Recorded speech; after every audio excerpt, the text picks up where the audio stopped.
guys, it's Sam, and this is my wrap up of my 2022 reading statistics as well as how my last half of the year reading goals went. I track my reading in a little spreadsheet, so I'll be mostly reading off of the spreadsheet, but I think I'm gonna make graphics to show you stats and stuff. I would say this was a really good reading year. I read exactly 100 books and I read 36,323 words. Here is the graph of my books read per month that I just kind of find interesting because I'm able to look back and sort of see how reading months were and how they kind of like track year to year. I mean, April was such a fluke. That was mostly because I was moving and a lot of stuff was happening. But February and December were both 12 books, but a lot of 11 and 10 a month as well this year. So this year was just really good for me. So as far as genre, really not surprising here that fantasy was the biggest category for me. 55% of what I read were fantasy books, but I think that's also why I had a really good reading year. Even outside of fantasy, the majority of what I read was in like speculative fiction, right? So we had 3% horror. Who is she? 11% paranormal, which that's like paranormal romance and things. You could still classify that within fantasy. 17, almost 18% in sci-fi. And then 3% in speculative, which is just when I can't necessarily categorize something as completely sci-fi or fantasy. Now, as far as stars given,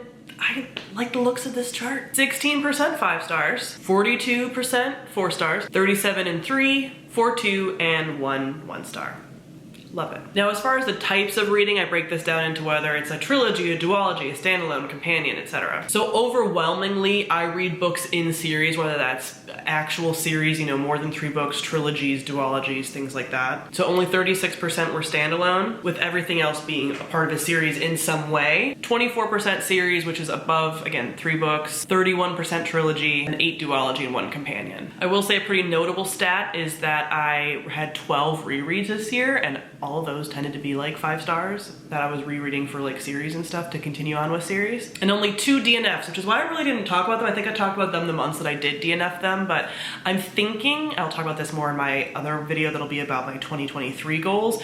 I'm thinking DNFs might increase for this year for a number of reasons, but we'll see. The format of how I read books I think is also kind of interesting for this year as well. This was a pretty good audiobook year for me. So I read 30 audiobooks, so 30%. 43% is still physical, which doesn't surprise me. 18% ebook. A lot of that was also, I was reading a lot of ebooks when I was traveling and for like nonfiction November and stuff, but still I read a number of them for Shift-a-thon and stuff because I tended to get my paranormal books from the library. So just like a lot of use of the library. I'll talk about how I acquired books and how like Libby dominated my reading. I'll talk about that in a second. But not a lot of arcs, only 6% arcs and 2 e-arcs. And I think those were like mostly romance books that were lingering from last year. So yeah, not a lot of arc reading, where in previous years, especially if you remember in 2020 run, I read so many arcs that were romance arcs, and I kind of hypothesized that that's part of the reason that my reading didn't go very well that year, and I did barely any of that and had a much better reading year this year.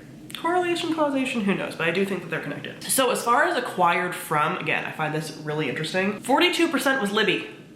I was reading so much from Libby this year. Now, gifted and bought, I kind of combined. That's something that was like on my TBR. So a book that I had bought previously or I've been gifted previously. So like 21 bought and 15 gifted.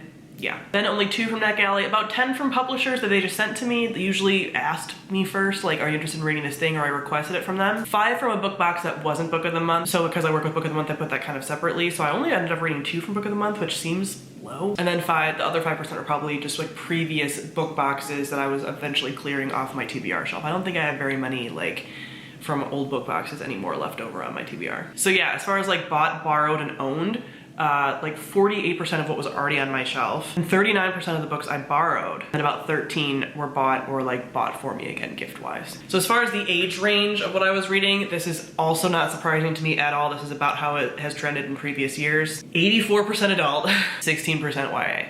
Even it being 16% seems high to me, but yeah, I read a number of YA books this year, and most of them I kind of enjoyed. For the most part. As far as representation in the books I'm reading, most books have some kind of rep in them, at least one thing, but almost half have multiple kinds of representation. So this, for me, what I track is sort of like queer identities, mental health stuff, race, and disability. Very few had none, and honestly, I think the none was amplified more this year because of the nonfiction that I read, because it was like, okay, there's like, this is usually about a topic like attachment or sexuality or something, and so it wasn't necessarily like, oh, this has rep in it, right? Because that's much more of something that we think about in a fiction way. There's a few topical books that cover things like racism the stuff that I did count that as being like some kind of rep. But again, the majority of what I was reading had rep of some kind. Now the rest of the stats are all about the authors and like kinds of authors that I read. And this stat is better than it has been in previous years, but still kind of surprised me. I think this is a little bit skewed, but I haven't been able to find a equation that would help me with this for my reading spreadsheet, but I kind of would like to count each author individually and see how this skewed. But as far as author race, it was 64% white and 36% people of color. That's better than previous years, but I also think that there was like some amplification happening by like, oh, you read a lot of a certain series. I would kind of like to break it down by, and I could go and do this individually, but I just haven't because I have stats for a reason so that it calculates automatically. But if I was just counting each author once, how much would it potentially skew? Or maybe it would end up still being around the same, I don't know. Then 63% of authors were authors I read before, 23% were new to me, and 14% were debut. I'm okay with all of that. A lot of the read before is the fact that I read a lot of series. So they might be a debut author at the beginning of the series, but then they're, you know, read before for the rest of the series and stuff like that. So that's a stat that I'm like pretty fine with. I'm still reading a number of new to me and debut authors. And lastly is the stat that has mostly stayed around this and even possibly gone up as far as the gender of people that I'm reading. 80% women.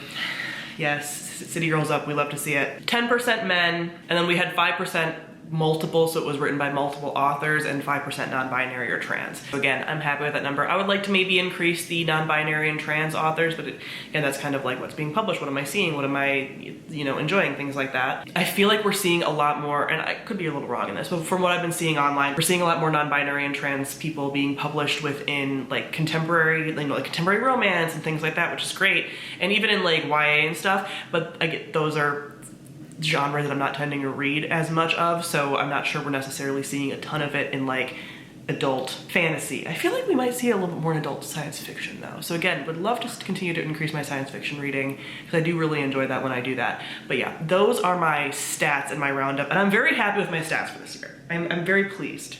And of my goals for the end of the year, I'm pretty happy. I mean, yeah, there's only really like one thing I didn't do on my goals list, so I'm pretty satisfied with this as well. First was to finish the Burning God, finish the Poppy War series, which I did do. Next was to finish the Wayfarer series by Becky Chambers with these two books, which I did do, and both ended up on my favorites of the year list. I wanted to continue the Stray series by Rachel Vincent, which I did do, and then I DNF'd the series because I wasn't enjoying it. I wanted to read all the Hugo nominees for novella and for novel, and I did that. I wanted to catch up on Monstrous with the ones that I had at the time, which was volumes 4, 5, and 6. I read volume 4, but not 5 and 6, but I now own 7.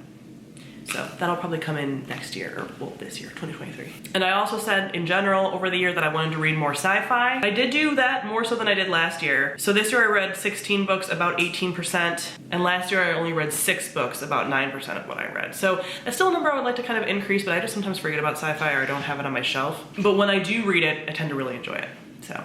Continuing theme of read more sci-fi than you do. We're working on it, we're working on it. I gotta get some of these things off of my TBR and then I'll have more flexibility to buy more sci-fi books. So yeah, that is how my 2022 went as far as reading stats and goals. I'll be doing a separate video on my goals for 2023. Again, I break that into first half of the year and second half of the year, so you will see my first half of the year reading goals. So comment below and let me know how your reading went for 2022. Thank you all for watching, and I'll see all you guys soon. Bye.